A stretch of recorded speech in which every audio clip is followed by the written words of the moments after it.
I am the flame, I am the veil, I am not cursed, I am the key. Then the sky split open with fire. The night the stars vanished and thunder cracked the heavens, two things happened in the village of Amori. One, Chief Ononogbu, the most feared and respected elder, died without warning. Two, a widow named Orenma gave birth alone in her mud hut beside a dying fire. Her newborn daughter didn't cry at first. Instead, she opened her eyes, silver, glowing faintly in the dark. The flames flickered back to life, and the goats outside began wailing. That same hour, the village drummers beat their gongs to announce the chief's death. But another sound joined them, a baby's cry that cut through the storm like a warning. By morning, the whispers had begun. They said Urenma had walked into the sacred forest 3 moons ago and returned pregnant, that no man claimed the child, that the chief's soul had gone to the ancestors but had returned in the form of this strange baby. They called the child Amara, but in secret, they said Ojukwu Nwanyi, the widow's curse. Amara was different from the beginning. Her pale silver eyes unsettled even the bravest hunters. Her skin shimmered faintly in the moonlight, and her presence seemed to disturb the air around her. By age 5, she had learned to stop speaking, not because she couldn't, but because her words often became reality. She once told an elder's wife, "You'll fall." That same evening, the woman slipped and broke her arm on the village hill. Another time, a palm wine tapper beat his son near her and laughed when she said, "Your hands will hurt." By dawn, his fingers were too swollen to hold a gourd. It wasn't just people. Goats miscarried when she passed their pens. Crops withered where her shadow lingered too long. Only her mother, Orenma, stayed close. Protective, fierce, gentle. Orenma whispered tales of stars, fire, and old gods while brushing Amara's hair each night. She never spoke of the father. Only once did she say, "Your eyes, they belong to someone who remembers more than one life." When Amara turned 16, Orenma fell ill. She hid her coughs and nosebleeds, smiling through the pain. But one evening, beside the same fire where Amara had been born, she collapsed. Amara held her, weeping, begging her not to go. With her final breath, Orenma whispered, "The truth is hidden in the fire. Never forget who you are." Then she was gone. Alone and feared, Amara became a ghost within her own village. The people avoided her completely. Children were told not to speak her name, but she didn't cry. Not again. Something inside her had changed. Days later, as rain fell like needles from the sky, a stranger entered Amori. He wore a red cloak with a hood pulled low, and his feet left no footprints in the mud. He walked with the ease of someone who didn't belong among the living. He came straight to Orenma's hut. Amara was inside, feeding the old goat. The fire had long since died out. She heard no knock, no call, just his voice. "You've grown," he said, like someone who'd known her all her life. She turned sharply. "Who are you?" The man didn't answer. Instead, he stepped into the hut and unwrapped a scroll made from something like dried skin. "I knew your mother. I know who you are. And I know what's in the fire." Amara froze. She said, "The truth is in the fire," she whispered. He nodded. "And now it's time to see it." He handed her the scroll. It was hot to the touch, despite the cold rain outside. "Read it before sunrise. Then meet me beyond the old shrine in the hills. There's more they never told you. Much more." Before she could blink, he was gone. Amara placed the scroll on her mother's old stool and lit the fire with dry bark. The flames rose unnaturally high. The scroll didn't burn. Instead, the writing began to glow. "To the daughter of Flame, you are the last of the Flamekeepers. Chief Ononogbu was your guardian, sworn to protect your bloodline. He was murdered by the ones who wished to break the veil between realms. You were never cursed. You are the seal." Amara read it again and again, her breath shallow. All her life, they had lied. Chief Ononogbu hadn't died of old age. He'd been murdered. Her mother hadn't feared her. She'd protected her. And her eyes weren't a curse.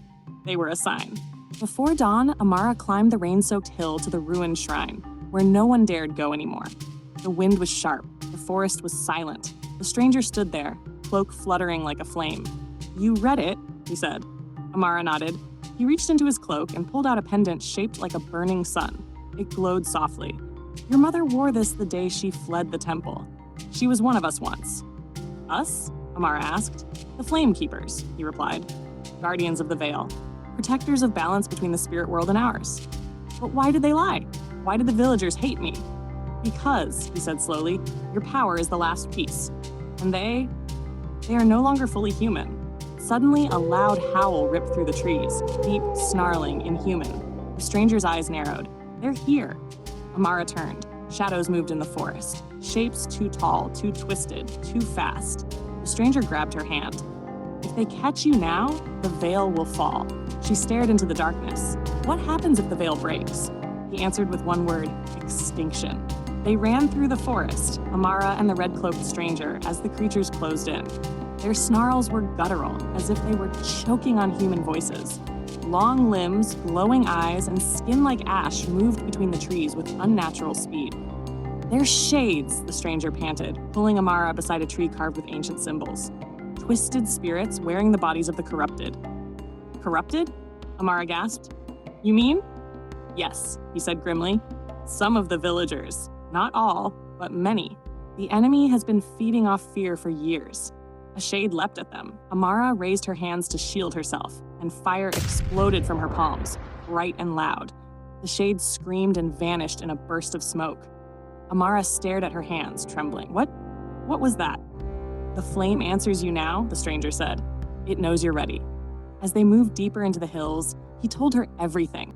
Thousands of years ago, the world was divided by the veil, an invisible barrier between the realm of the living and the spirits. The Flamekeepers were chosen to protect that balance. But long ago, a powerful group betrayed the Flamekeepers. They found a way to pierce the veil and steal power from the spirit world. Over time, they became less human, more shadow. They could possess bodies, twist souls, and feed on fear. They were called the Hollow Kin. Your mother, he said, was once one of the Flamekeepers, but when she learned what they were planning, she fled, carrying you. And Chief Ononogbu? He was the last guardian. He vowed to protect you until you awakened. Amara's voice cracked, and they killed him. Yes, and now they want you. If they capture you, the veil will collapse and the world will drown in darkness. That night, they crept back into Amara. The village was too quiet. No insects, no fire, doors wide open. Amara's heart sank. Something was wrong. They entered the village square and found them. Every villager stood frozen like statues, faces expressionless. Their eyes glowed faintly purple. Shades have taken them, the stranger muttered, but they haven't killed them yet. They're being used. Suddenly a voice echoed through the air, smooth, female, chilling. So, the lost flame finally flickers. From the shadows emerged a woman in black robes, face veiled in smoke. She hovered just above the ground. Amara stepped forward, fists clenched. Who are you? I am the Seeker, the woman said, and your fire belongs to me. She waved her hand and Amara's body went cold. Her flame sputtered, her knees hit the ground. The stranger shouted, stepping between them. You'll have to go through me. The Seeker smiled. Gladly. With one motion, she sent him flying against a tree. He didn't move. A fire within. Amara could barely breathe. The veil was pulling at her soul. Shadows crawled up her arms. But then, her mother's voice echoed in her mind. The truth is hidden in the fire. She looked toward the old shrine nearby. Something called to her. She crawled toward it. The Seeker laughed. Still crawling like a child? Give me your flame. But Amara reached the shrine and saw it. The pendant. Her mother's pendant, glowing from within the ashes. She touched it. The fire roared back to life inside her. Amara rose to her feet, flames dancing around her body. The Seeker stepped back. No, that's not possible. Amara's voice echoed with power. I am the flame. I am the veil. I am not cursed. I am the key. She raised her hands. The sky split open with fire. Flames surged through the village, but they did not burn. They cleansed. One by one, the shades inside the villagers screamed and burst into smoke. The villagers collapsed, alive, breathing, free. The Seeker lunged at Amara, a blade of smoke in hand, but Amara caught it mid-air and turned it into fire. You cannot destroy what you are, the Seeker wailed. No, Amara whispered, but I can end what you became. She thrust her hand into the Seeker's chest, and light exploded from within. The Seeker screamed as her body dissolved into glowing ash. When dawn broke over Amara, the people remembered. The elders bowed, the children wept, the curses turned into praises. They asked Amara to lead them, to teach them, to protect the veil. But she shook her head. I was not born to rule, she said, but to remind the world what it forgot. She turned to the stranger, who now stood with a proud smile. "Will you go with me?" she asked. He nodded. "To the next village, and the next. The hollow kin are not finished." Amara looked toward the sunrise. "I'm not afraid anymore. Let them come." And so, the girl once called the widow's curse walked away from Amara, no longer cursed, no longer hidden, but as the last Flamekeeper, ready to set the darkness ablaze.